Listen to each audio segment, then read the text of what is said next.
Hi friends, வணக்கம். பாருங்கள், இன்றைக்கி சந்தைக்கு போயிட்டு வந்தாச்சு. சந்தையில் ஒன்றும் காய்கறி சொல்லிக்கும்படியாக இல்லை, ரேட்லாம் ரொம்ப கூட இருந்ததா. அதனால் பாருங்கள், இதெல்லாம் கட் பண்ணிட்டு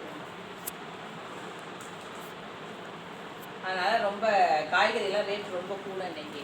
அதனால் இன்றைக்கி ஒன்றும் வாங்க முடியாமல் வெறும் வெங்காயம், தக்காளி, பச்சை பட்டாணி, பீட்ரூட்டு, கேரட்டு, மக்காச்சோளம் ஒன்று வாங்கியிருக்கேன். எப்பயுமே ஸ்வீட் கார்ன் வாங்க மாட்டேன், இன்றைக்கி வாங்கிட்டு வந்திருக்கேன். பச்சை பட்டாணி வச்சுச்சு, பரவாயில்ல அப்படின்ட்டு வாங்கிட்டு வந்திருக்கேன். சேனக்கிழங்கு இருந்துச்சு, எக்ஸ்ட்ரா வாங்கினது இந்த வாரம் இதுதான்.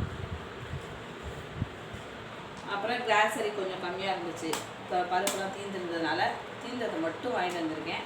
அப்புறமா போய் வாங்கணும், வெளியில் போய் வாங்கிக்கலாம் அப்படின்ட்டு வேணுங்கிறது மட்டும் வாங்கிட்டு வந்தாச்சு. கடுகு, ஜீரகம், மிளகு, தட்டைப்பயிறு, கோதுமை மாவு, அப்புறம் துவரம்பருப்பு, பொட்டுக்கடலை, இதெல்லாம் நட்ஸு கொஞ்சம் வாங்கிட்டு வந்தேன். உடம்பு கொஞ்சம் சரியில்லாமல் போகும், இப்போ அப்படி திரும்பிட்டேன். உடம்பு சரியில்லை, ரொம்ப முடியாமல் போச்சு. ஒரு வாரம் எந்திரிக்கவே முடியலையே மாமா. இன்றைக்கி தான் எந்திரிச்சே மார்க்கெட் போயிருக்கேன். போன வாரம் ஞாயிற்றுக்கிழமைக்கு அப்புறம் இன்றைக்கி தான் எந்திரிச்சு வண்டியே எடுத்திருக்கேன். திருச்சிக்கு அப்புறம் இப்போ தான் கிட்டத்தட்ட ஒரு 10-15 வருஷத்துக்கு அப்புறம் இப்போ தான் இன்ஜெக்ஷன் போட்டிருக்கேன். ஆமாம், ஊசியும் இப்போ தான் போட்டிருக்கேன். நான் ரொம்ப நாள் ஆயிடுச்சு போட்டு, 5 வருஷம் ஆச்சு.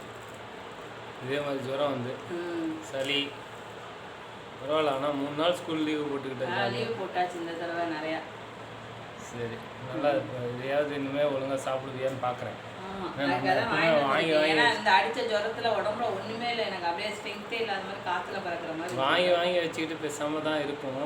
பார்ப்போம் இந்த தடவை எப்படி சாப்பிட்றியான்னு. கண்டிப்பாக சாப்பிட்டு கொஞ்சம் ஸ்ட்ரென்த் ஏற்றிடுவேன். ஓகே ஓகே, பாய்.